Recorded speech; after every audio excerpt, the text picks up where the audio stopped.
Welcome everybody to another CKCA National Discussion. Today's topic, an important topic, a looming liquidity problem for kitchen cabinet manufacturers. Oh, let me just make sure I get to the next screen. Just a few housekeeping notes. If we had some technical issues, we would just reschedule this. Remember to unmute if you want to speak for the Q&A. The session is being recorded. So if you want to share this recording with your colleagues, you're welcome to do that after. I will make sure you all have the links for this. And we'll do Q&A at the end. My name is Sandra Wood. I'm the Executive Director of CKCA. These are my coordinates. Please feel free to reach out to me at any time. Also, just a reminder, you should be hearing from us. Members should be hearing from us on a weekly basis with our e-blasts. And as everybody's firewalls get better and better, we have a harder time making it through to your inbox, but you should be hearing from us weekly. If you're not, please reach out to me and let me know, and let's make sure that we're connected, because important announcements like these webinars are all sent via email. So it's important that we're talking to each other. Our agenda today is very simple. I'm just going to give you a little bit of background about CKCA, and then we're going to hand it right over to Yohaan Thommy with MNP. And then, as I mentioned, we'll do Q&A at the end. So just for those of you who may not be as familiar with the CKCA, we are a national association. We represent kitchen cabinet manufacturers from across the country. We have a dynamic board of directors who are based all across Canada. They are manufacturers and suppliers. You are always welcome to reach out to any board member at any time as well.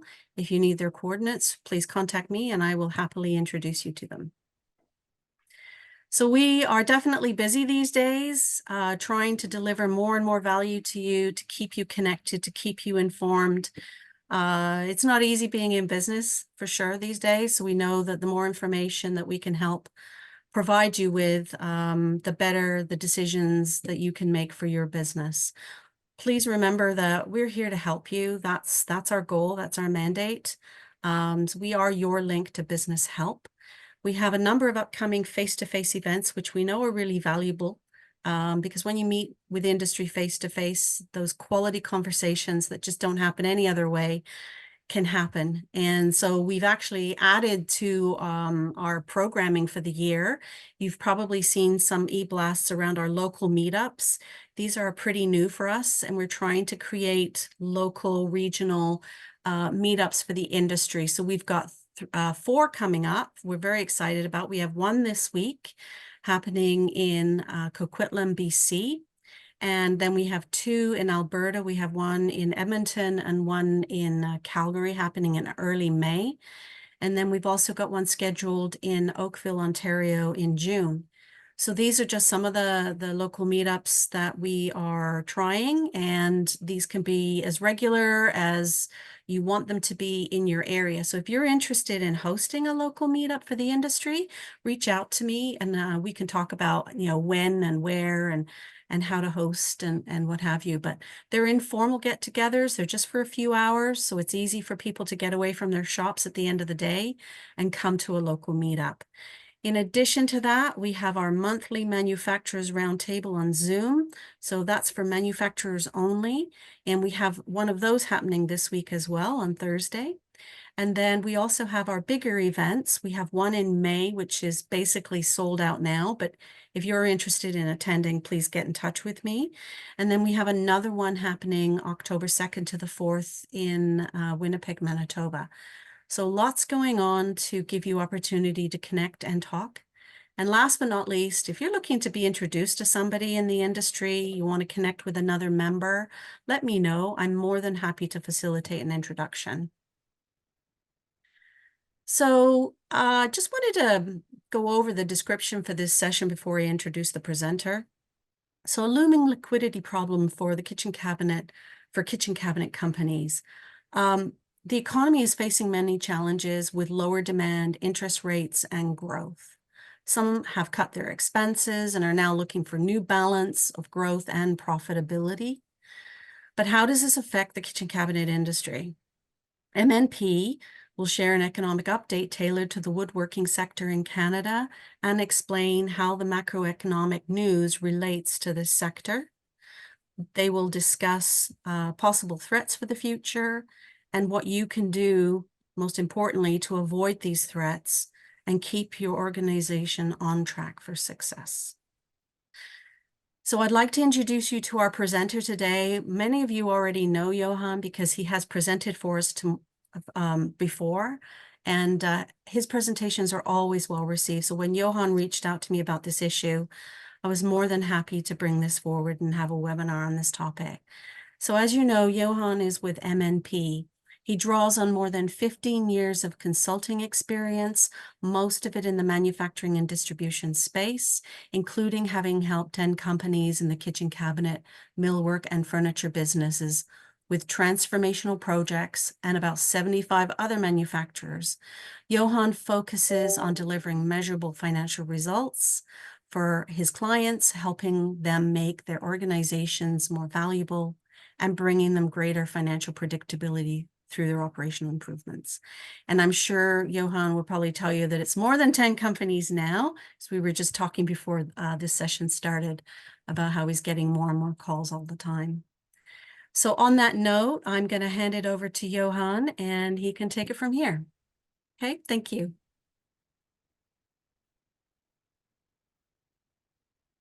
Oh, you're on mute, Yohaan. Oops, sorry. Someone had to do that. I'm just gonna share my screen. I'm sorry about that. I'm just gonna share my screen here and get kicked off. So, I think really the impetus of this came from Sandra and I met at WMS in Toronto. Sandra, that would have. Sorry, that's me. Can you hear me? I can now. So I Oh, don't know if that was me freezing or if okay. you I don't. froze. What Okay, happened? I might have frozen. I'm sorry about that. And I drew something out on a piece of paper for Sandra, and I said, Sandra, this is starting to happen and it's going to get a lot worse. And I said, I've been sharing this with clients of mine in the construction industry, in the kitchen cabinet industry, because I think those two industries are going to be disrupted the most relative to what I'm going to share today. But there's also some things that they can do because with any disruption, as we know, there's opportunity. I just want to confirm everyone can see my slide okay. You guys all see the one suit that I own. Okay, so that's perfect. So a little bit about M&P. So we're nearly 9,000 people specialized in the owner managed space. So entrepreneurial clients. We have about 128 offices coast to coast, and we're primarily an accounting, tax, and consulting firm. So the work we do is we've sold kitchen cabinet companies. We've helped our clients buy and get into this space. We do tax work, accounting work, and then we do some turnaround work or profitability improvement.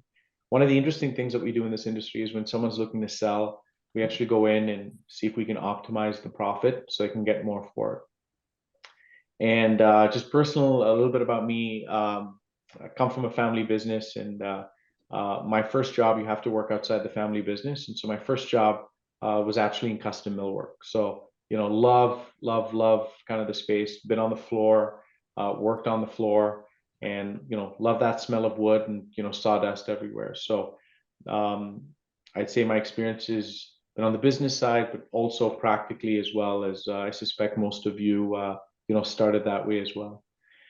So I want to speak through an example today, and this is Sarah. So Sarah's 55 years old. Well, she's not smiling because she owns a kitchen cabinet company, and it's been tough the last year.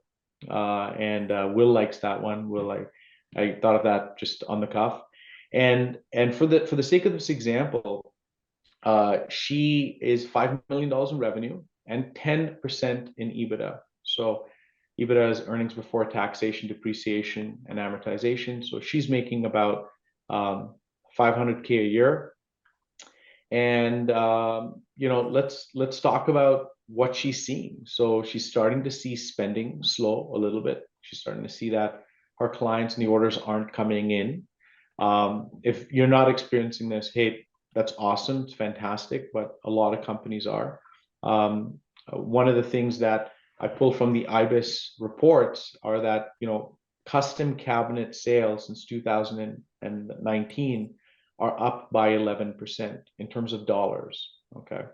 But we all know that there's been at least 20% inflation since 2019 cumulatively. So by my horseback math, the number of units sold on the custom cabinet side is down. Now what's up, and it's up by about 66%, is the flat pack, non-custom cabinet, and some of that is imported stuff, some of that is domestically produced, but this makes sense where the market's demanding more for that multi-market and less for that $200,000 custom cabinet. She's also seeing, Sarah, is also seeing slower payments. So there's a cash crunch. Her clients are taking longer to pay her. Builders aren't necessarily ready with their projects. Kitchens are sitting in on the shelves in storage and/or in sea cans at the back.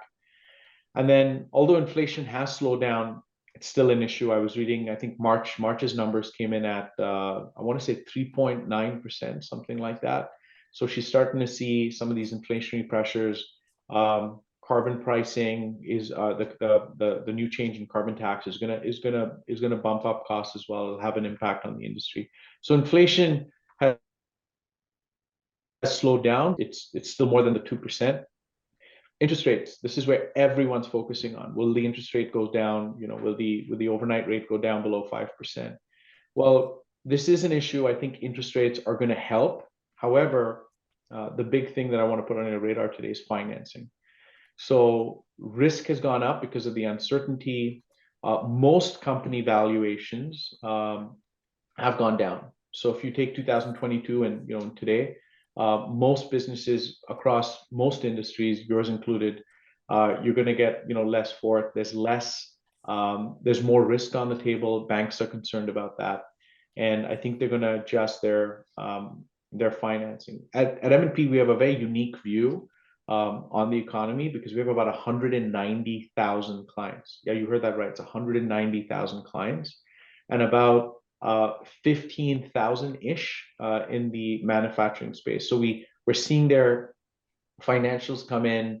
We have access to that. We're seeing what's going on. We see how they did in 2023. We're seeing their 2023s, their 22s, and in terms for 2024s. And I can tell you that most businesses aren't having a better 2023 or 2024 than a 2021. Most businesses are able to say, hey, if we can just hold the line, that would be great.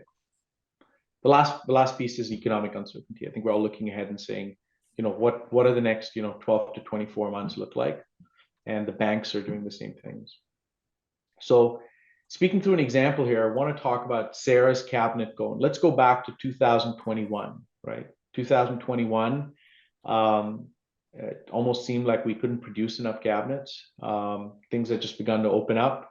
And most people were flushed with orders. And in 2021, Sarah was operating out of a 25,000 square foot building. I'm using some GTA numbers here. In the GTA, average industrial rent in 2021 was $1,173.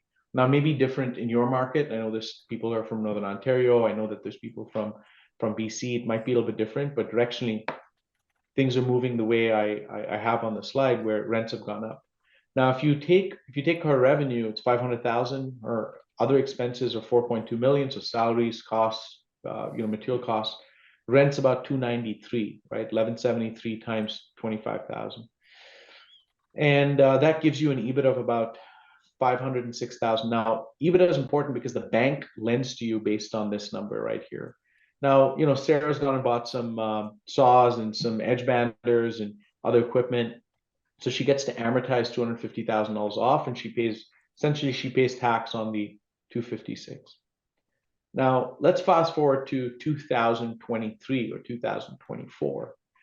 What we're seeing is that rent has gone up. And I'm just using one element here, just using rent. There's other costs that have gone up, but I'm being conservative here, and I'm just saying, you know what? Sarah's done a good job. She hasn't let her costs gone up. Her costs have all stayed the same, but rent she couldn't control. And let's just say for this instance, she does not own her building, so she rents it. Well, here's what's happened in that same space. Rent has gone up $18 to $18. Her rent expense jumps from 293 to 450, the number that I have right here. Now that has an impact on her EBITDA. Her EBITDA drops from 500 to 349. I was chatting with a client last week, and they're about a $10 million company, and they're in this industry. And I said, hey, what kind of rent are you paying? And they were a little bit away from the GTA, and they said, hey, we're paying about $6 or $7 a square foot.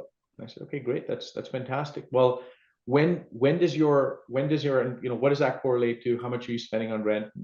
I think it was about $300,000. And I said, well, when does your rent come up for renewal? And they said, actually, it comes up for renewal this year. And I said, well, have you gone and found out what market rent is in the area? And they said, no, we really haven't.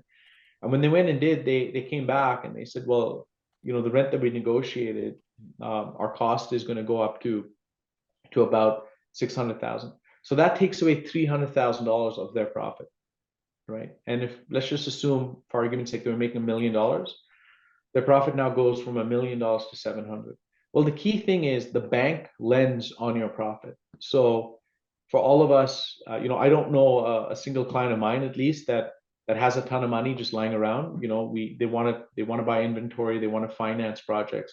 Well, that's where we're going to run into a problem. But if we look at this, you can see that the company's net profit has decreased substantially as a result of the rental cost. I'm not even counting interest costs, wage inflation, cost of goods sold, gas and travel. Here's the implication now. In 2021, when Sarah was making $500,000, most banks in this country are cash flow lenders. So the bank will lend at a leverage rate to EBITDA. So the most that most banks would do is they would lend at 4 times EBITDA for your operating lines, right? So if you're making $500,000 in profit, I've just rounded this down, they would lend you 4 times that. So they give you an operating line of $2 million. You say, wow, $2 million, that's awesome for a $5 million business. It's not really, because if you take 2 million, you divide it by 5 million, that's 40%. 40% times 365 days, it's 146 days. So the bank's giving you 146 days to go about and do your business and run your business. Well, let's look at what's going to happen right now. And some clients are seeing it, others will experience it. Their EBITDA is down to 350. The banks are now evaluating what that leverage rate is, and they're dropping it. So for this, in this case, I've set it at 2.5, and that's what we're kind of seeing. We're seeing that drop to be about 1.5 from where they were. And now the operating line is 875,000. How did I get that? 350 times 2.5, 875,000. Now 875,000, it's the same company, still doing $5 million in sales and in revenue, but 875,000 covers 64 days of cash. Now, when you think about, for instance, going to a restaurant, right? I'm going to go and buy some beef, turn them into steaks, pay salaries to my chefs, and great wait staff, pay rent, and I collect the money from my consumer, maybe 5 or 6 days or 7 days, because your fresh ingredients, maybe 20 days, hey, if you're not fresh. So you don't need a lot of cash. But in your industry, that's hard. You need 30 days of WIP. You need to go buy some Bloom or Grass hardware, right? Or Hayfella hardware. If you're nesting properly and you're optimizing your cuts, you're generally taking 50 days to manufacture on the custom side. Some of you can do it in 20, but most people are in around that 50 mark, right? Days to produce. So you get an order, and then you're shipping the order to the client. And then, hey, let's be real. There's usually about 10 days of service on install issues. Something's not right. You're unable to fully bill out the project because something's not right. Maybe the toe kick was missing, or door got scuffed or something, or the installer wasn't available. And then your clients that are the builders pay you in 7 days, right? No, they don't, right? No one pays in 7 days. So they're taking about 60 days to pay you. So just on that, you have 150 days of financing required. Now, let's just say you go back and say, hey, I'm going to be really good with my inventory. I'm going to drop this to 15 days. I'm not going to have more than that. hey, Yohaan, I don't take 50 days in terms of cycle time, to engineer an order, put it in the system, figure out what I need, and then, ship it out. I may take 25 days. Okay, so that's 50, that's 15 plus 25, that's 40. You're still going to have these service install issues. That's going to take you to, 50 days. And then AR, maybe you're going to be tighter and you're going to push the industry, but I actually think this is going to get worse, not better, as cash becomes tighter in the economy. So either way, you're going to need a lot more than 64 days of cash to convert cash to kitchens back to cash. Because yes, we're all in the kitchen business, but we're all also here to make money, and we've got to finance that. Essentially, every 3 months, in this example, Sarah's going to be short $1.2 million of financing. Now, some of you may say, Yohaan, my bank hasn't come to me and lowered my operating line. Well, I'm going to show you, if it happens, I'm going to show you when it's going to happen and how it's going to happen. And I think preparing ourselves for it and mitigating some of this risk puts us in a better place to react. So this is a realistic scenario. In the first scenario, Sarah did not own the real estate, but let's just say Sarah had the foresight to buy real estate through a real estate holding company. So she pays her real estate holding company fair market rent, and we're seeing this happen. So fair market rent in 2021 was $11.73. She paid herself per square foot. She paid herself $293,000. She finishes her year end. She works really hard to hold the line on cost and revenue, and her EBITDA still comes in at 500,000, exactly what it was in 2021. That's an achievement, frankly. If you're in 2023. Well, but here's what happens: the bank says, "Well, hang on a second. The economy is a little bit soft, and we know that your mortgage renews in 2025, and we know that fair market rents have increased since 2021, and Sarah's looking to sell the business." Well, anyone that wants to buy this business, and just put yourself in the shoes of someone that's buying Sarah's business, you're going to say rent is assessed on a fair market basis now, using the rental costs now and the mortgage rates now. That she should be real rent is not $293, it's really $450. So there's an increase of about $150,000 worth of cost. So if you're selling your business right now at, let's call it a 5 times multiple, right? I'm just using that example. You've lost $750,000 in enterprise value. Okay, and this is because you've got to build in the scenario of your future expected earnings are going to be down. Okay. Think of it like buying anything, right? If you want to go buy a Ford Explorer and that the price is dropping by $10,000 moving forward, well, you're going to wait and buy it at the lower value. The second scenario is Sarah's bank is going to re-examine the lending. The bank does not lend, just based on EBITDA, because they know that the $500,000 is subsidized because she's not charging herself real rent, and the bank's going to lend on EBITDA being 350.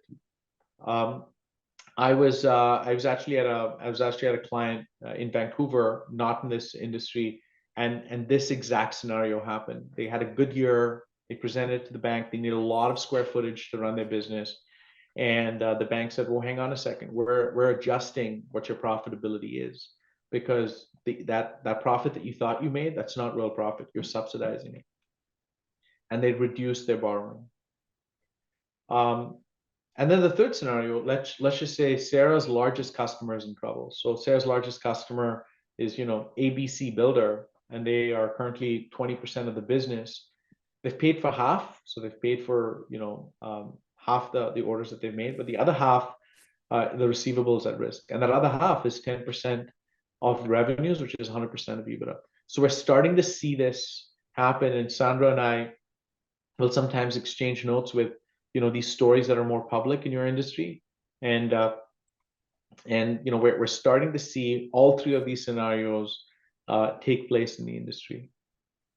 So the Jenga blocks, for those of you that watch The Big Short here, what's the Jenga blocks prediction? Well, let's go through it. Most companies, and when is this going to happen? Okay, so let's outline that. Most companies have a December 2023 year end. Probably about 75 to 80% of businesses have a December 2023 year end.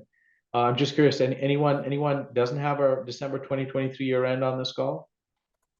Okay, some of you. Okay, all right. I'll go through that scenario next. So Sarah gets her her year end is December 2023. She takes some time, 2 or 3 years, and she submits it. Her accountant submits it to a firm like M&P or to their accounting firm March, April, which is right about now. The accounting firms are really busy. This is tax season. For those of you that have family that are accountants, well, they're probably not returning your calls as quick because they're busy. And the accounting firm has a deadline to submit the financials to the bank and to the CRA by June 30th. Okay, and they generally use up all of that room. Few accounting firms get it done before that. The banks are swamped because now they've got all of these financial statements and they've got to send it to their credit department to review, to make sure that you're within covenant, to make sure that you're hitting all the ratios and all the numbers based on which they lent to you. And they take July and August 2024 to go through that. In September, they come to you and they say, hey, you know what, Sarah? Your profitability wasn't really 500,000. Oh, and by the way, I'm also reducing, or even if it was, I'm reducing your leverage rate from 3x to 2x, or from 4x to 3x, and it's gonna impact your operating line in a time when you need it the most. Now, are they being unfair? No, they're not, because they're assessing their risk. Okay. I showed this to Sandra. Sandra, you and I kind of we scribbled on that piece of paper. I think it was right after you had your surgery, and and I said, Sandra, I really hope I'm wrong, but I will know that I'm right in November 2023. And Sandra said, well, what's happening in November 2023? And I said, there's a harbinger to this. And here's the harbinger. It's all those people that put their hands up just now and said, we have an off-cycle year end.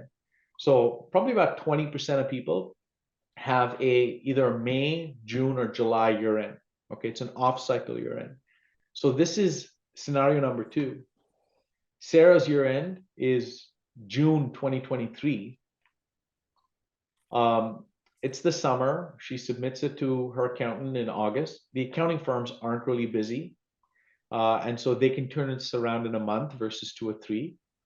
And September 2023, they submit it to the bank and CRA by October.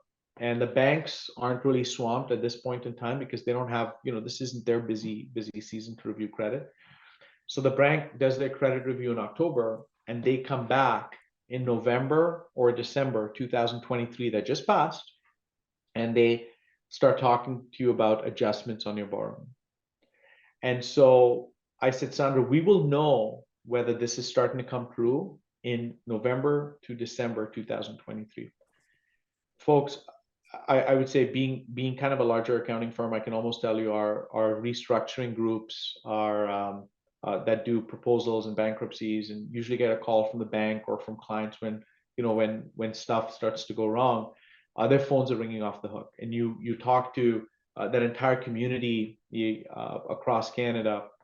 Their work volumes just went up. So this is the canary in the coal mine. I tried to find the best picture of me I could find here, but so what does the data say? Well, Yohaan, show us the data. Okay. February 2nd, 2024, there's a BNN article. You can BNN Bloomberg article. You can go ahead and Google it. Business insolvencies in 2003, they were just reporting Q4 2003, so October, November, December. Largest increase in 36 years. It was up 41.4%. Now, I do want to say that during the pandemic, we didn't see a lot of companies in trouble. They were flush with cash. There were government grants available. Most companies were growing and doing well. And so, people tend to compare the number to what was happening before 2019. So it's up about 31% from 2019. I get this straight from the article. But this is some interesting data. I subscribe to a newsletter that comes out, and they publish data that comes out from the Office of the Superintendent of Bankruptcy. Here's something key that I want to talk about. So this is trailing 12 months.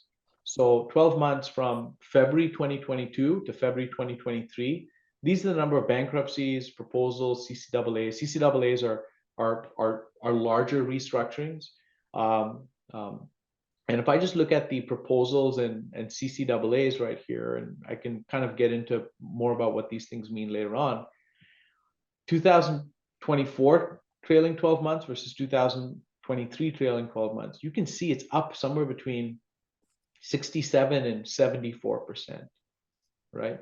And I would argue that these are a lot of those companies that were either in really bad shape and the banks are monitoring them, and a lot of companies that had that mid-year, year-end. So as I get calls right now from companies or from their bankers saying, hey, we need you to look at this file and help this company, a lot of those companies are now going through that process now, and or they had their financial year, mid-year, year-end last year. I wasn't expecting this to be so high, and they actually surveyed the insolvency and restructuring community and asked them, they said, do you think that there's going to be a lot more proposals and CCAAs and bankruptcies moving forward? And most people said yes. I'd say, in my opinion, the major event, the crest of this, hasn't fully occurred. It's going to occur, per my previous slide, in September. So I want to take a step back and say, hey, is this really fair? Is this really fair that our bank or our financial institution is going to squeeze it a little bit more? Well, let's put ourselves in their shoes, or let's come up with a different example. Let's just say you're financing your lifestyle. You owned a home and you're financing your lifestyle with a home equity line of credit. Okay. Well, home values peaked in 2022, and at which point, for example, let's just say you had $1 million in equity. You owed nothing on your home, and your home was worth $1 million, right? Well, as of today, that same home is going to be down in value. It's probably going to be $800,000. Well, if the bank was lending you 70% of $1 million as home equity, well, they're now going to lend you 70% of 800,000, not $1 million, right? And the same thing is happening in businesses. Most company values are down significantly, mainly due to interest rates. It was really cheap to borrow to go buy a business. So values are down a little bit. Profitability is down. There's a lack of liquidity. There's slowing growth. A lot of what drives value in a business is that promise of future growth. We can see the stock markets already react to this. And then there's general uncertainty. So I don't want to be the doom and gloom guy, and Sandra, that I'm more optimistic than I am pessimistic. But I think that this risk is important to share with the industry. It's important for people to understand what may happen. And then I think it's also important to scenario plan in your business. So I was talking to someone in this industry recently, and they said, Yohaan, we'll be fine. And I said, oh, why is that? They said, well, we're only about 30% into our line. We'll be okay. And I said, okay, well, but if we scenario plan this, your line is going to drop by more than half. So now you're not going to have as much free space to operating in case that there's a bad event. Oh, and by the way, what's your risk right now with your customers? Are all of them in a good financial standpoint, or do you need some of that line to mitigate that risk? So 3 main recommendations. Number 1, I said excuse me, oh my goodness, the number of times I proofread this and I still made a mistake. I'm sorry, I meant she. Increase your profitability. If you increase your profitability, your borrowing base goes up because your banks base their lending on that. The next thing is reduce your cash conversion cycle. Are there products that you are producing that extend your cash conversion cycle? Is Mrs. Thommy, who's my wife, did she order a very custom door that you need to order and you can't make yourself, and there's complex glass in it or something like that takes 40 days to produce, and it's going to hold up the order? Well, you may make a lot of margin on it. You may make 300% margin on it, but it's going to hold up you realizing your cash. Well, how does that impact how you fund your business on an aggregate basis? The next thing is, renegotiate agreements with your with your builders, right? And the GC, or whoever you're working for. I took this concept and I presented it to a few GCs that I knew, and part of what I said to them is, I said, guys, I've done some work with you, I've done some work for other contractors, I've done some work in the kitchen cabinet space. I said, guys, you guys are a little bit disorganized and sometimes push the kitchen cabinet companies around. You tell them you need 3 kitchens by XYZ date, and then the date comes, they've produced the kitchens, they've moved mountains to get there and paid overtime, and then the kitchens stand still because there's some other issue. And I said, you're going to cause some cash flow for these kitchen cabinet companies. Well, I said, the solution is, if you don't treat your suppliers better, as in them treating you better, this is going to cause havoc for the kitchen cabinet companies. Well, let's just say not many of them really wanted to change their behavior. Okay, does that surprise you? I think the other thing is rationalizing some customers. I had this is a real story. I can't mention the name of the company or the builder, but I think Sandra knows at least one of these companies. I got called in by the bank to turn around a kitchen cabinet company, and so I went in and I did these scenarios, and one of the things I realized was they had a customer that was really pushing them around. It was occupying a ton of room on their line because they were disorganized. Kitchens were sitting, finished kitchens were sitting. They said they needed them by X date, but they were delivering them 30 days later because the builder was disorganized. And so we actually finished the order, and I said, hey, this customer's a pain. You don't want them. You want to better manage your cash flow. And I said to the client, I said, you may be losing sales, but what you're going to gain is, why don't you use that tight cash flow for a better customer, right? And so the client did this.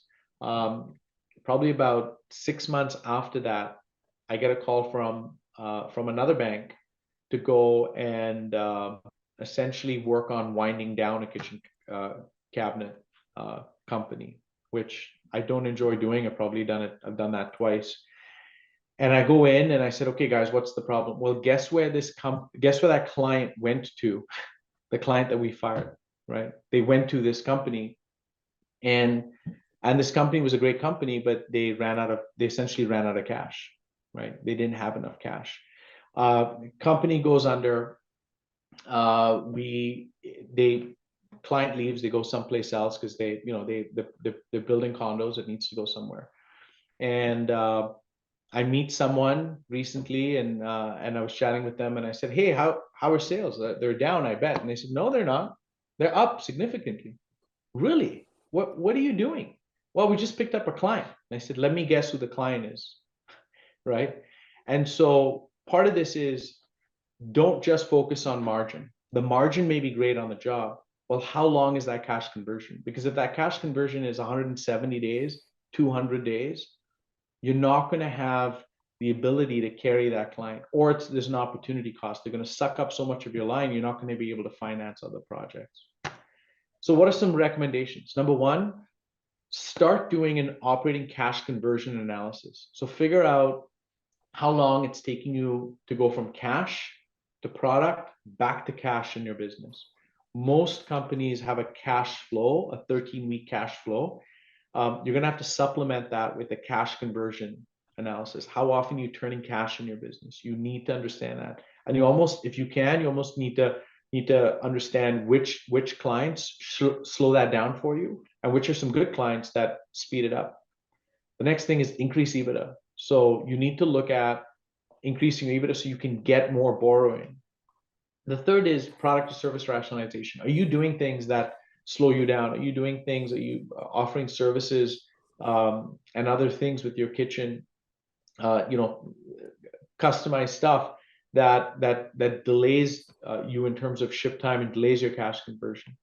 The next thing, find ways to improve your cash management. Go out, meet with your bank before, talk to them about what's going on in your business. I noticed that a lot of my clients aren't doing this proactively. They're waiting for their bankers to set stuff up with them. And then look at your inventory. Other ways to optimize how much inventory you're holding. Hey, you might be able to buy, 30 boxes of hardware and get a 4% discount.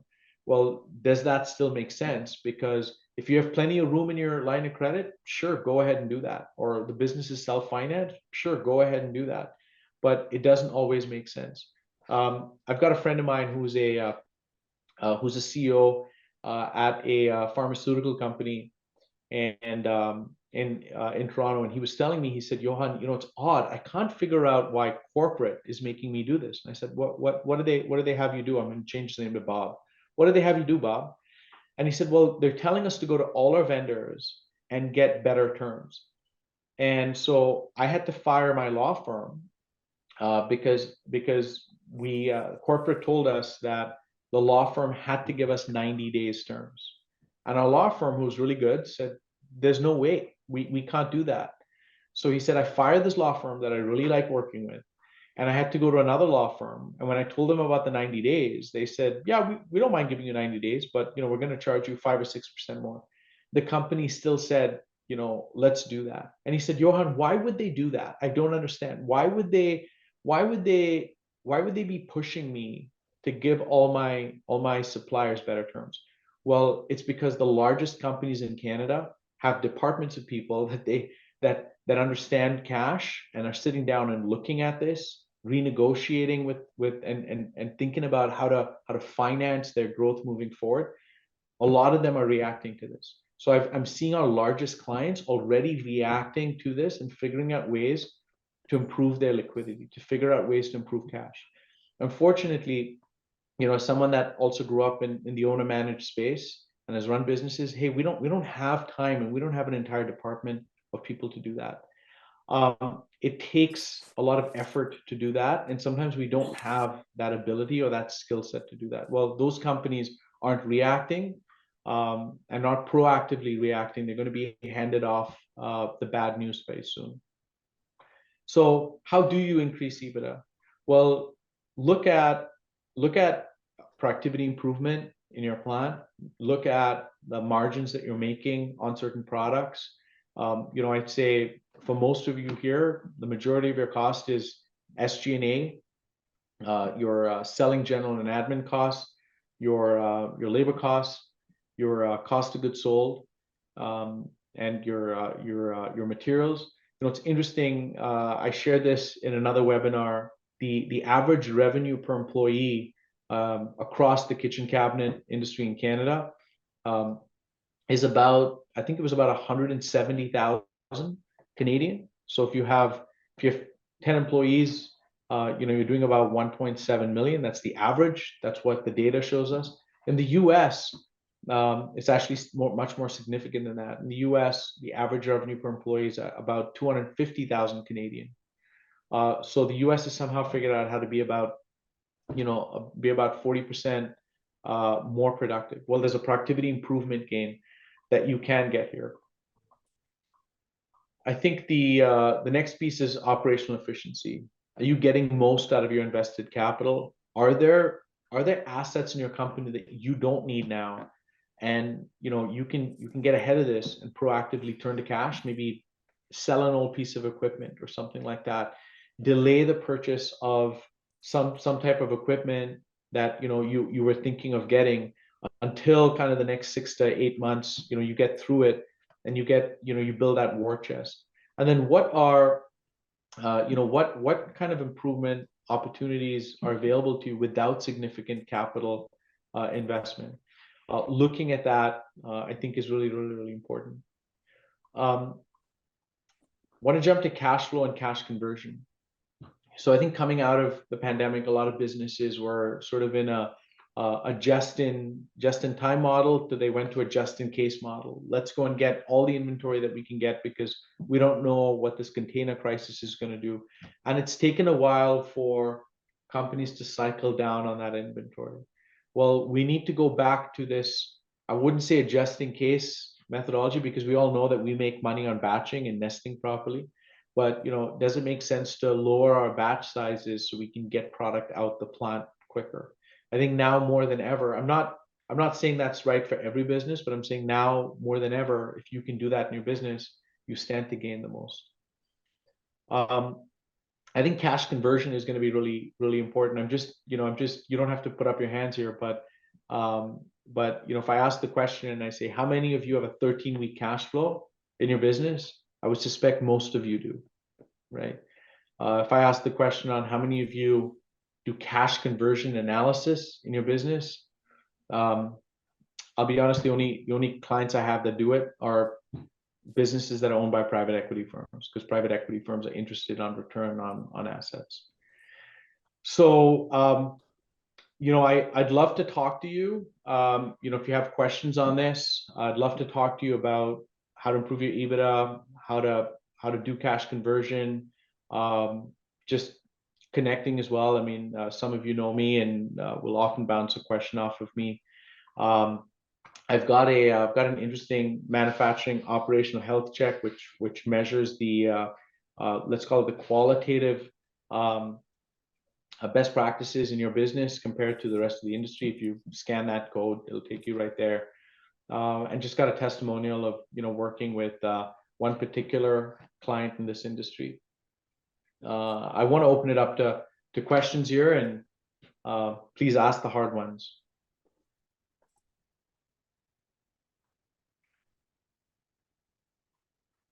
Thank you. Earlier, Sorry, no, I was just gonna say thank you. Thank you, Yohaan. I don't have any questions in the chat box so far, but certainly open up to the floor if anybody has questions.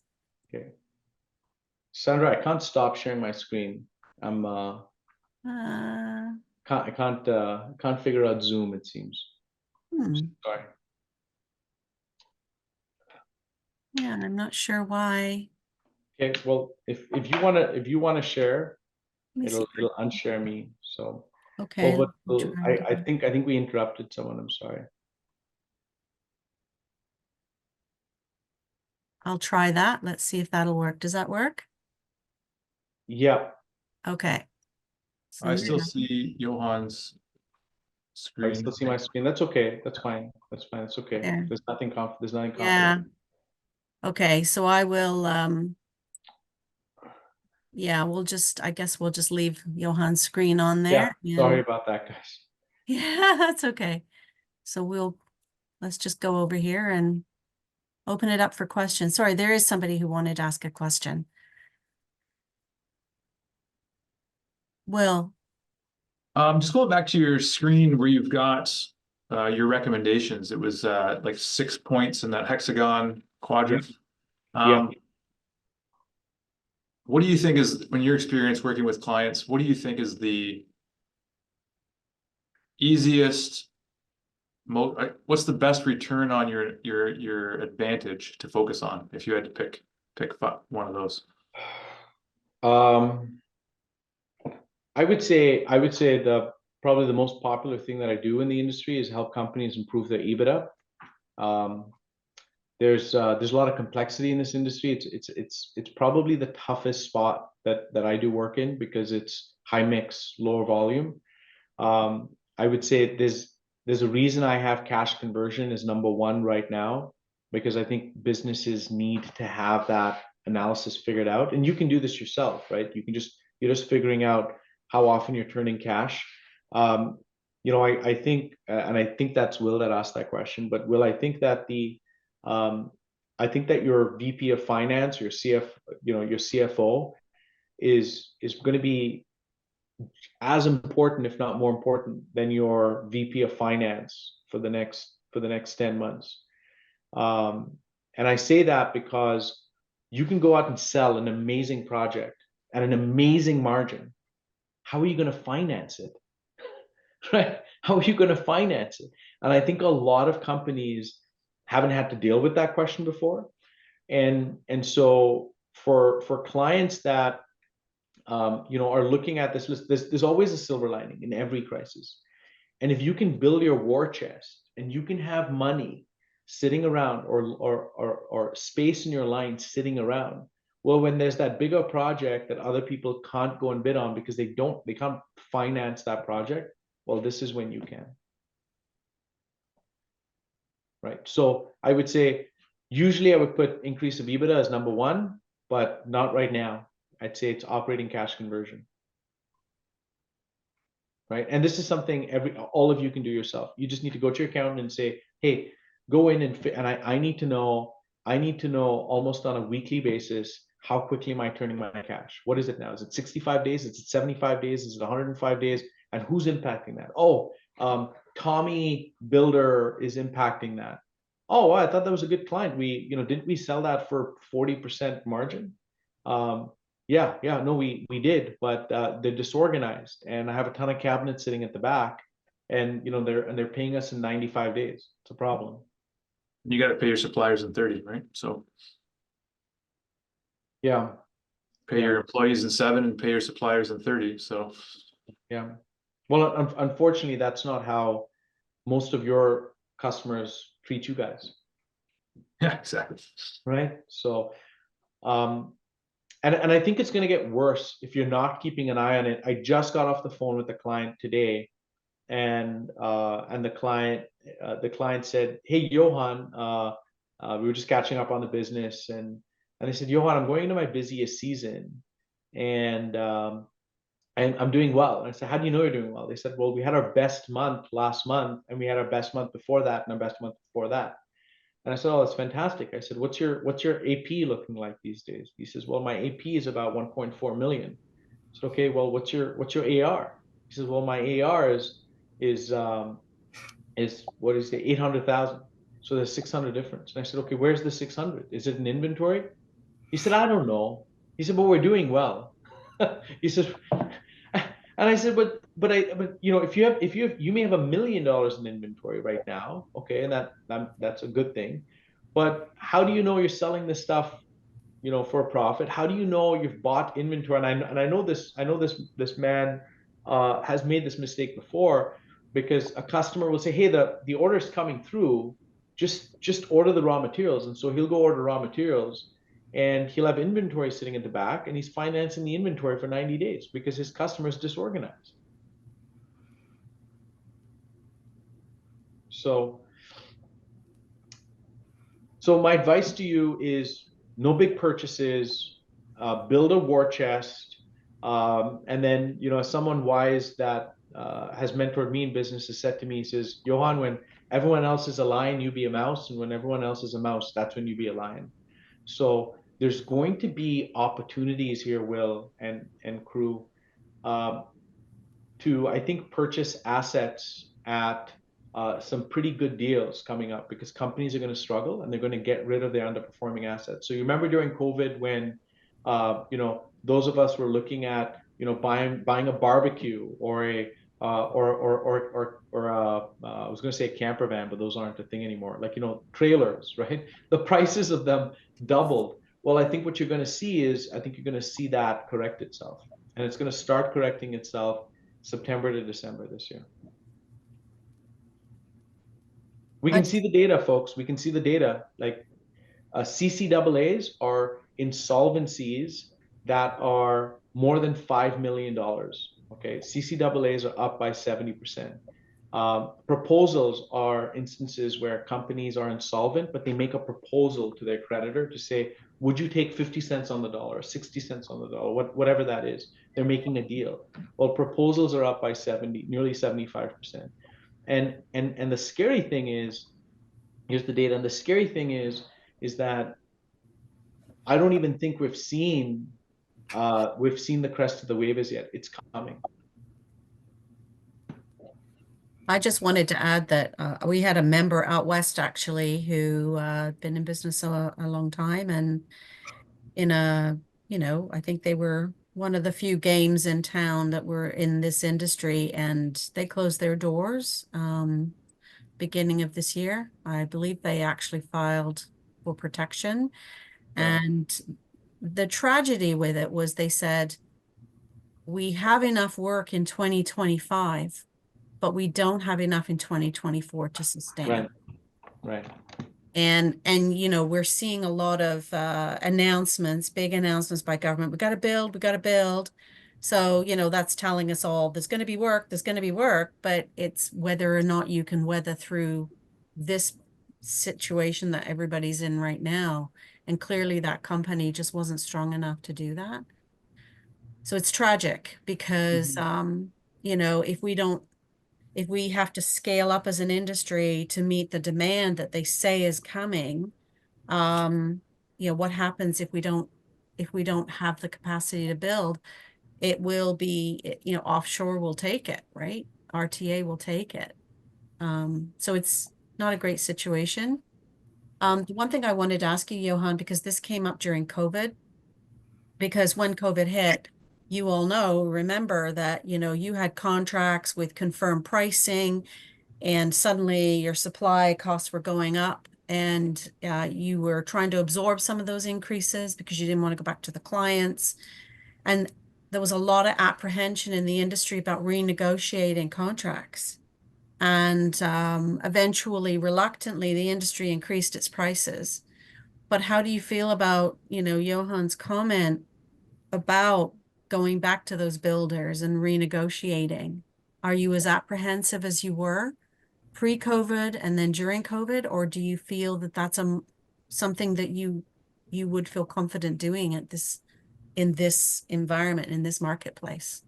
So I guess that's a question for all of you still on the call. What do you think?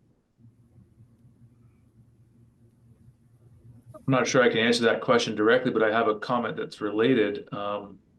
Definitely conversations we're having is, like you said, catching up to price increases and therefore passing on that increase to clients. You know, I would say it's fair to say we're caught up now already for quite a while, but now in a downturn where our prices are where they should be, or closer to where they should be, now you have the opposite appetite from a client, right? So they're looking for the lower. They were kind of willing to pay the higher price corrected a year and a half ago, and now a year and a half later, just like, you know, we're tight with our purse strings. Those same clients are looking for lower prices from people like us. So I'm just making a comment. I guess I don't have an answer or a solution, Yeah. but as of having the conversation to negotiate pricing, yeah, I think that's improved. I think that's one benefit out of going through this whole process, is that our clients aren't surprised by that. They understand that that's a thing now, right? Like, prices were so volatile during that period that, yeah, it's not a surprise, not a shock. What about the speeding up of the payment terms themselves, like to improve that cash flow? Or that as you say, the cash conversion, right? What about renegotiating those parts of the contract? Because that's something I'm definitely hearing our board of directors when we have our meetings. Everybody's talking about, you know, how they're building and then waiting. You build and wait, build and wait. You know, how do you feel about that as far as renegotiating? You know, just because they're delayed, should you have to wait to get paid? Yeah, well, somebody else can chime in. I don't want to be the only guy talking. No, I agree 100%. The faster you can, the more just in time you can produce, and the faster you can collect your terms, that's an easy way to get cash flow. So we've made a lot of effort to tighten that up in the last 2 years, which I think has really been helpful for us. Anybody else have a comment on that?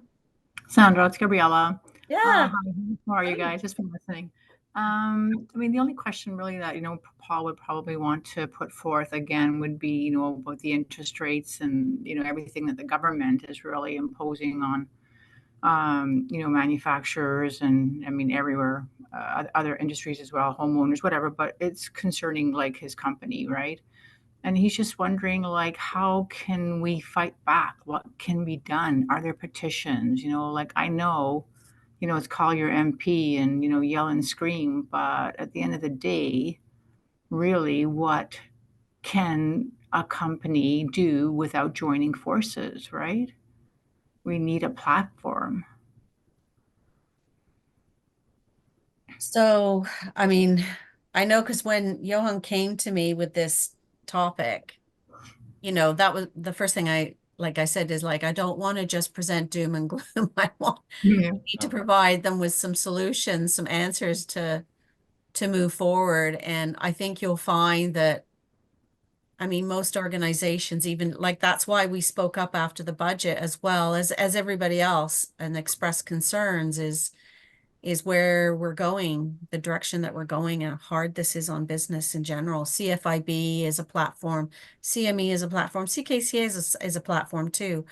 And these organizations, we are all speaking up, but it's, you know, it's a complex problem that we can make the ask, we can say the same thing over and over again, and you'll see a lot of times that's exactly what we do. But there's so many variables in this conversation. I mean, Yohaan, you would know better than I, like the complexities of what drives the interest rates and all these other Yeah. things. But Yeah. I guess maybe what we're looking at is, how do we ever get back to normal? Like I know we talk about this being the new normal, but how on earth are we ever going to get back to any level of normalcy Yeah. for businesses to just operate and be profitable, but, you know, just a balance, right? And Right. I'm not sure. I don't have an answer for that. I wish I did. Yeah. You know, a couple of things that don't make Yeah. sense to me is I was reading just last week because I think last week they chose to keep it at they chose to keep the interest rate the same. You know, when you look at the inflation rate, I think it's 3 point something, 3.6, 3.9%, something like that for March. It was higher. But when you pull out the cost of dwelling, right, and you pull out gas, Yeah. inflation's, I think, in the high ones. I think it's 1.9. So it's right where, you know, it's right where the Bank of Canada wants it, right? And so part of it is, well, what is in that basket of goods and services that they use to calculate the CPI index? And then it's interesting, you look at, okay, well, look, the people sitting around the table determining what the interest rates are, I would like to think they're a lot smarter than I am. So how have I figured this out and they haven't? Well, I think what they're looking at is the US. So Yeah. the US rate, like our prime rate is 7.2%, I think that's what it is. The US prime rate, don't quote me on this, if I remember right, is 8.5. It's higher than ours. And they're not talking about taking their interest rate down because the US is still running hot. There's still inflation there, like real inflation, right? And if we take our interest rate down too fast, I think it's going to help us. Trust me, I really want the interest rate to go down, right? I Yeah. want my mortgage payments to go down. However, I think it'll cause the Canadian dollar to dip in value. That will cause some added inflation because for those of us that are buying products produced outside of Canada, whether it's hardware or whatever, the cost of that is going to go up. So that's imported inflation. That'll cause imported inflation. So now it might, you know, it's interesting. It might soften the blow to the RTA type stuff because if you're ordering stuff from China, now Chinese stuff is more expensive. But you know, what's the solution here? I mean, Sandra, I think, you know, you said it before, and I know you keep saying it, and I agree with you. It's the industry needs to lobby to slap on more tariffs on the foreign produced stuff, right? You know, if you do that, there's lots of growth in this industry. And I'd say the other thing, Gabriella and Will, to your comment, is if you can weather the storm, the market's not going anywhere, right? There's going to Yeah. be what 2 million homes that need to be built by, or 1.5 million homes that need to be built by, what is it, 2030 or 2040 or something like that. Mm. There's the you know, kitchens aren't going anywhere. You just have to make sure that you weather this storm and batten down the hatches. And so this is not doom and gloom. This is a little bit of a canary in the coal mine to say, hey, you know what? You need to batten down those hatches. You need to Yeah. make sure financially you've built that war chest because there's opportunities. Honestly, if some of you have a war chest, you can actually grow through this. You can actually make more money through this because because some of your peers aren't going to be able to finance it. Yeah. Yeah. I can appreciate that. Thank you.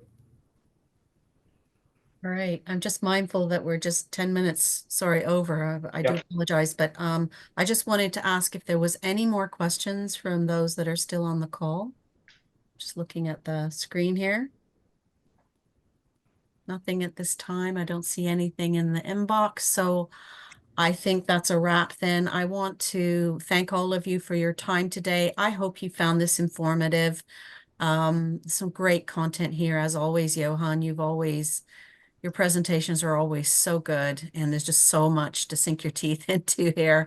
There's no quick solution, but I think we have some tangible options for a strategy to deal with this situation, this difficult situation. I can tell you from the CKCA's perspective, like I sit in on some other national organizations meetings, and everybody, if it's any consolation, everybody is feeling this. You're not alone. Anyway, it's as Yohaan says, batten down the hatches as best as you can, build your war chest as much as you can. Reach out. We'll try, we are doing our best to keep you informed, to try to not just complain, but to propose solutions to government, to whoever will listen, to try to move the dial and make things a little bit better. Thank you so much, Yohaan, for an excellent presentation today. This has been recorded, so I will make it available to everybody. And we'll see you again at the next one. For those of you we're going to see in Quebec, we really look forward to seeing you mid-May. Come to a local meetup if you're going to be in any of the areas that we've advertised, or if you want one, or think about coming and joining us in the fall if you can. We'll just keep talking, keep connecting, keep informing you, and we move forward. And by the way, we are talking about the Chinese issue. It is a topic of discussion. We have just published an article in Woodworking Canada magazine on this. This is a pressing issue that I think needs to evolve. So watch for more on that, and we welcome your feedback on that issue as well. So until next time, thank you very much, everybody. Take care. Thank you, We'll see you Sandra. again. Thank you. Okay, Thank you. bye-bye. Thank you.